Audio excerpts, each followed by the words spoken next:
Yo, what's up, guys? Welcome back to another video. I'm sorry if I'm beating a dead horse here. Honestly, I don't want to give you just crap content, but this was specifically requested by multiple people after I've already done some raid comp videos.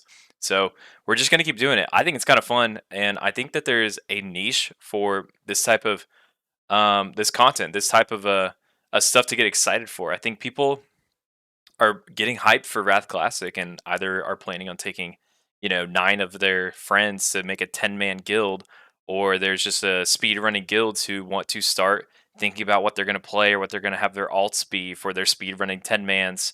I think 10-man comps are just a little underrated. I think it's going to be really, really fun content for us come classic Wrath, because right now it's just totally snooze fest. I think we'll have a lot more fun with it come classic Wrath.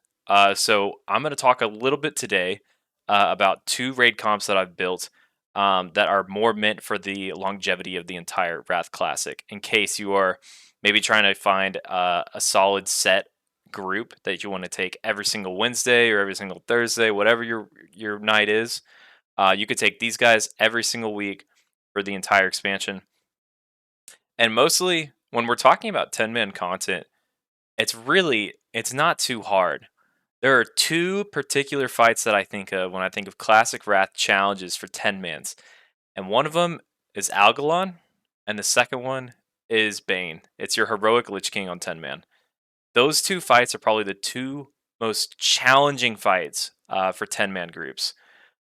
Most likely Lich King being the harder of the two, and obviously once you get enough gear, the two become way, way, way easier. So going into these 10 mans, you could really just, throw together 10 classes, make them kind of look like the rainbow, and you'll be fine. You really will. But there are going to be some things and some classes that will make your comp way, way stronger if you just take at least one or two of these. They're going to help you so much. So I'm here to talk to you about that. That first class is going to be a Holy Paladin. So I'm just going to go ahead and type that in here. Your Holy Paladin is just way too strong in Wrath, and I think they are probably the single strongest carry in your 10-man group for sure. Debatably even true for your 25-man, but very, very much true for 10-man. When it comes to healing, fights like Firefighter, Freya, your Dreamwalker, your BQL, Lich King, and Algalon, all like these fights are challenging fights for 10-man. Your Holy Paladin is just too good. They're just straight up too good. If you've ever tried to go do Algalon, with some relative gear like tier 8 gear, and you do it without a Holy Paladin, you'll realize this is rough. It's really rough. And then the same is true while I'm on that subject about a Discipline Priest. So I'm just gonna go ahead and add these two. Oh man, if you got a Discipline Priest in your raid, you can actually do Algalon. Without one, it's gonna be rough. I'm telling you. These two healers paired up together are going to be the strongest two healers by far for every important fight for your 10 man. If you got two friends and they decide, oh, I'm going to heal for Classic Wrath, and y'all are just doing 10-man stuff, or if you want to speed run, I really think you got to go Discipline Holy Paladin. They're just way, way too good. Now, there's going to be two more classes that I'm including in this kind of core that we're building out for this 10-man ideal comp. That next one has got to be our Shaman. And I'm typing out Elemental here just because typically I think people run more of a caster heavy comp, and your Elemental is going to fit into that niche a little bit better. They kind of have an issue with scaling, but you could go Elemental Enhanced, doesn't matter. You could go Resto here, it doesn't really matter. You have to have a Shaman for your Bloodlust. It's going to make your life way better. They're a pretty important and crucial part of your 10-man.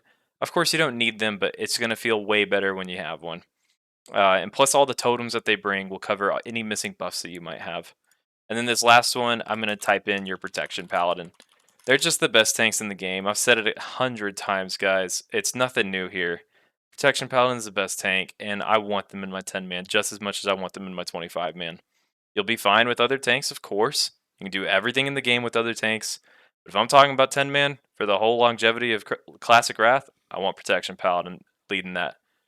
Okay, now let's go into our two comps that I've built out. Now this first one is more of a balanced comp here. This is your balanced raid comp if you were going to run for the entire expansion. I got it a little mixed up here with the gear distribution and the classes that you're bringing. You can see we have Holy Paladin and Disc Priest, just like I've talked about before, how they're super strong in 10 man, and you really want to have them. They're going to be amazing for you. You got your Protection Paladin leading charge with the main tanking. I have Unholy here, intended to be your second tank for when you do need two tanks, which will happen. We have Assassination here. What's funny about Assassination is they don't bring anything to the raid at all. They don't. But everyone's got a buddy who's going to be playing Rogue, and every guild has a Rogue that's in it. You got to take your Rogues to your 10 minutes at some point. So I can throw in an Assassination here, and I can throw in a Combat here, and I'm not going to feel too bad. Just don't give me two Rogues in the same 10 man. It's just annoying. Plus, they compete for the same gear with each other. We're taking Enhance here, just keep it a little more balanced. 10 mins are typically just going to have more casters, so let's get some more melee in there. Plus, I don't want all of our casters competing for the same gear, on top of the fact that I also want melee for some of those fights where melee are actually good to have around. We got our Balance Druid bringing all of the classic balance buffs, as well as a Battle Res and an Innervate, which are going to be really helpful for our 10 mans. We have our Token Warlock here. I have them listed as Demonology, which is just going to do slightly less DPS than your Affliction Lock over the span of the expansion, but they're going to be buffing all the casters in the raid, so if they can go Demonology, that would be a huge help. Everyone in the raid would appreciate it. If they can't, if they want to go Affliction, it's going to be fine. No one will even notice any different, but it would be appreciated if they can go Demonology. Of course, we got your Fire Mage here. The only thing that they're really bringing is Arcane Intellect. They can also go Arcane for the portion of the expansion where fire is not ready. But then as soon as they go fire, they can stay in the same group, not a problem. And then every good 10-man comp in my eyes has a Shadow Priest. It's just true. Shadow is just really, really useful for the important 10-man fights. You want to have a Shadow Priest or Algalon to soak big bangs.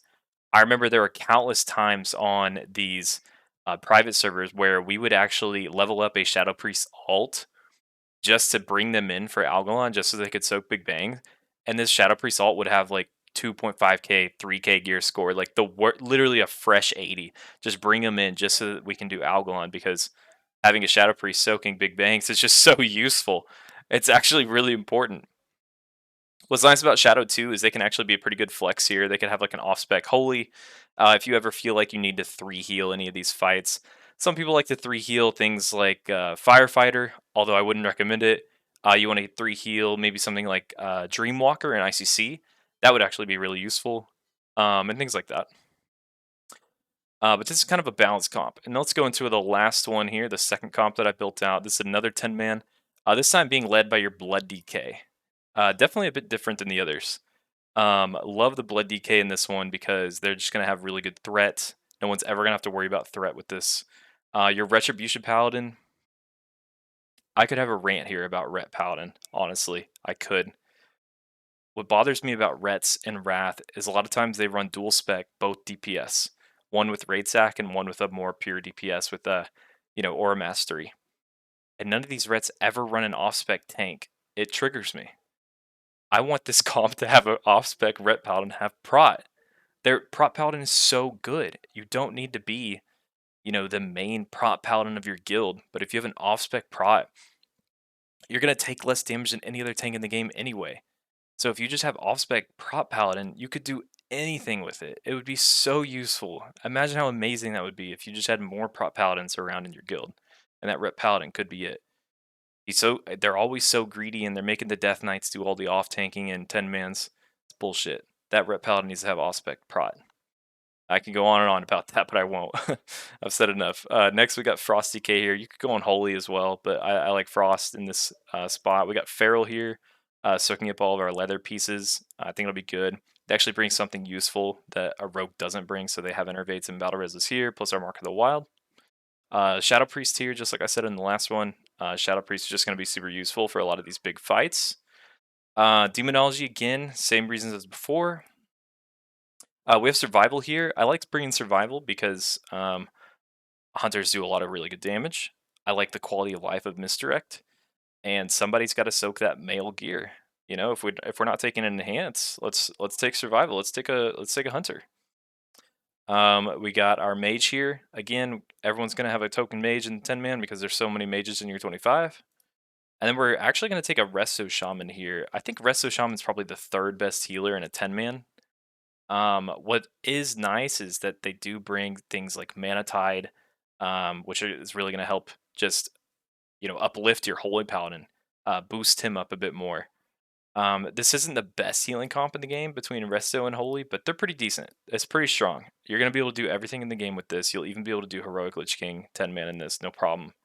It's gonna be a little harder than the Disc Priest Holy Paladin combo, but Resto, Shaman, and Holy Paladin will be just fine. And this comp looks really good to me. I would be very, very happy running this comp every single week. That's pretty much it. I only did this video because people were commenting it in my videos below. So again, if you want to see other videos like this, just go ahead and comment in the comment section below. I read every single comment. If you want me to talk about anything in particular, I'll totally talk about it. But these are my thoughts. These are going to be two really strong and balanced comps for all of the important 10-man raids, Ulduar and ICC in particular. All right, guys, that's it. Peace.